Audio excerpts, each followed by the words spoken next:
Public को involve करें through institutions, और जो कल्चरल हेरिटेज है अपना उसको प्रोटेक्ट करें। उसके लिए आपके पास प्रॉपर मैनेजमेंट होनी चाहिए, एडमिनिस्ट्रेशन होनी चाहिए, कम्युनिटीज होनी चाहिए। कल्चरल हेरिटेज का यहाँ पे बच्चों क्या मतलब है, हमारे बहुत सारे ऐसे एसेट्स होते हैं जो एनवायरनमेंट की वजह से खराब हो रहे होते हैं, ठीक है, और उनको मैनेज करने वाला, मेंटेन करने वाला कोई नहीं होता। तो इंस्टीट्यूशनल फ्रेमवर्क के थ्रू कुछ ऐसी बॉडीज होनी चाहिए, एजेंसीज होनी चाहिए जो उनको भी कंसीडर करें और फिर हम उनको प्रोटेक्ट करें, ठीक है बच्चों। इसके अलावा 8 पॉइंट में आप लिख सकते हैं कि जो पॉपुलेशन है उसको आपने इंटीग्रेट करना है, एनवायरमेंटल प्रोग्राम्स इनिशिएट करवाने हैं, पॉपुलेशन कंट्रोल को सपोर्ट करना है आपने, और कल्चरल हेरिटेज को प्रिजर्व करना है, ठीक है। ये आप चाहें तो अलग से लिख सकते हैं, वरना आप इंस्टीट्यूशनल फ्रेमवर्क में लिख सकते हैं। This was all about Pakistan national conservation strategy 1992। 2001 में बच्चों इस स्ट्रेटजी को रिव्यू किया गया था, ठीक है। 2001 में जब इसको रिव्यू किया गया तो रिव्यू रिपोर्ट दी गई। अच्छा, इस रिव्यू रिपोर्ट में देखा गया कि हमें बहुत ज़्यादा कुछ सक्सेस नहीं मिली, तो जिसकी वजह से ना हम इसका टेन्योर बढ़ा देते हैं, हम इसका जो ड्यूरेशन है वो बढ़ा देते हैं। तो फिर इन्होंने क्या किया कि 2001 से 2007 के लिए नेक्स्ट 7 साल के लिए एक एक्शन प्लान दे दिया। वो एक्शन प्लान आपके सिलेबस में शामिल है, इसलिए मैं आपको नहीं पढ़ा रही, लेकिन आप यहाँ तक लिख सकते हैं, ठीक है, कि हमने इस स्ट्रैटेजी को अपग्रेड करने के लिए 2001 में गवर्नमेंट ऑफ पाकिस्तान ने एक एक्शन प्लान भी दिया था, जो इसमें शॉर्टफॉल्स रह गए थे और जो लूप होल्स रह गए थे उनको करने के लिए। अब देखो बच्चों, जब आपने इसका एनालिसिस करना है, सेम एनालिसिस वही लिखना है। आप यहाँ पे बात कर सकते हैं कि इंस्टीट्यूशनल फ्रेमवर्क को कंसिडर किया गया, कल्चरल हेरिटेज आपको एक नया पॉइंट मिला है, समझ आ रही है आपको, इस पॉइंट को आप उठा सकते हैं। पॉपुलेशन कंट्रोल वाला पॉइंट मिला है, आप इस पॉइंट को उठा सकते हैं। अर्बन वेस्ट को मैनेज किए बगैर आप पोल्यूशन को कंट्रोल नहीं कर सकते, ये एक पॉजिटिव पॉइंट है इसका, आप उसको लिख सकते हैं। फिशरीज के डिपार्टमेंट को इन्होंने इंपॉर्टेंस दी, वो बहुत इंपॉर्टेंट है, उसको प्रोटेक्ट किए बगैर कंजर्वेशन नहीं हो सकती, उसको आप लिख सकते हैं, ठीक है। लाइव स्टॉक, तो इस तरह वाले पॉइंट्स आपको मिलते जाएंगे जो आप क्रिटिकल अप्रेजल में लिखेंगे, और फिर आप क्रिटिकल डिसरिगार्ड में यही चले जाएंगे। क्रिटिकल डिसरिगार्ड में आप इस पॉइंट को भी लिख सकते हैं कि सिर्फ इसकी बहुत ज़्यादा सक्सेस ना होने की वजह से हमें एक फर्दर एक्शन प्लान देना पड़ा, और फर्दर 7 साल तक हमें इस काम को लेके जाना पड़ा।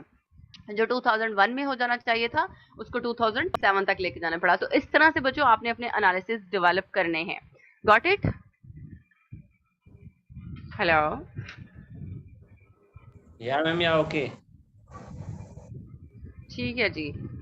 नेशनल एनवायरनमेंट पॉलिसी पढ़ रहे हैं हम, नेक्स्ट 2005 में ही ये दी गई थी। अच्छा जी, नेशनल एनवायरनमेंट पॉलिसी जो 2005 में थी, अब ये बहुत ही जनरल है, एनवायरनमेंट पॉलिसी है, सिंपल, और इसमें कुछ नहीं लिखा बच्चों।